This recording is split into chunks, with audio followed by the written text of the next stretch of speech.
Hello friends, ரயோபியோட timing miss ஆகிட்டே இருக்குது. என்ன பார்த்தீங்கன்னா ஃபீடிங்கில் வந்து சிலிண்டருக்கு இப்போ டிஃப்ரெண்ட்டான ஓப்பனிங் ஆகுது, க்ளோஸ் ஆகுது, மாறி மாறி வருது. பர்ஃபெக்டான ஓப்பனிங் இல்லை. 6 to 8 வரைக்கும் ஓப்பனிங் பைட்ஸ் இருக்கணும், அது நடக்கலை. என்ன விஷயம்னு பார்த்துட்டிங்கன்னா சிலிண்டரில் அந்த ஓப்பனில் இருக்க கேம்ப் போயிடும். இந்த கேம்ப் போனதால் என்ன நடக்குதுன்னு சொன்னிங்கன்னா உங்களுக்கு கரெக்டான ஓப்பனிங் க்ளோஸ் ரெண்டுமே நடக்காது.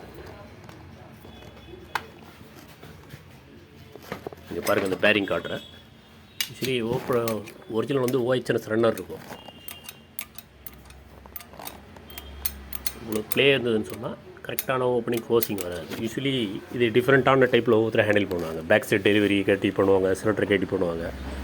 நம்ம மெத்தட் எப்படின்னு சொன்னிங்கன்னா ஃப்ரண்ட் செக்ஷனில் எடுத்துகிட்டு இந்த சைடு கிரிப்பர்ஸ் எல்லாம் கிரிப்பர் ஸ்பின்னை லூஸ் பண்ணிவிட்டு ஸ்ப்ரிங்கை லூஸ் பண்ணிட்டிங்கன்னா ராடு ஃப்ரீயாக டேர்ன் ஆகும். ஸோ டேர்ன் ஆனதுக்கு அப்புறமா இந்த செக்ஷனை பொறுத்த வரைக்கும் அந்த ரிவீட்டு டேப்பர் ரிவீட் இருக்கும். அது தட்டினீங்கனாலே ஓப்பனிங் க்ளோசிங் கரெக்டாக வந்துடும்.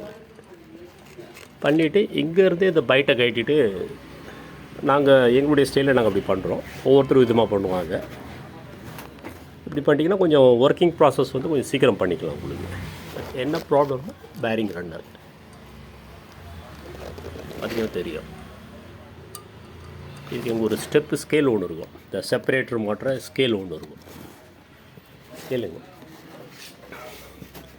இந்த ஸ்கேலை கட்டிட்டு பார்த்தீங்கன்னா இங்கே ஓப்பனிங் கேப்பிங் நிறையா கிடைக்கும்.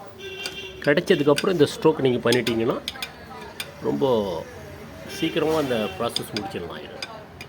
Okay, thank you friends.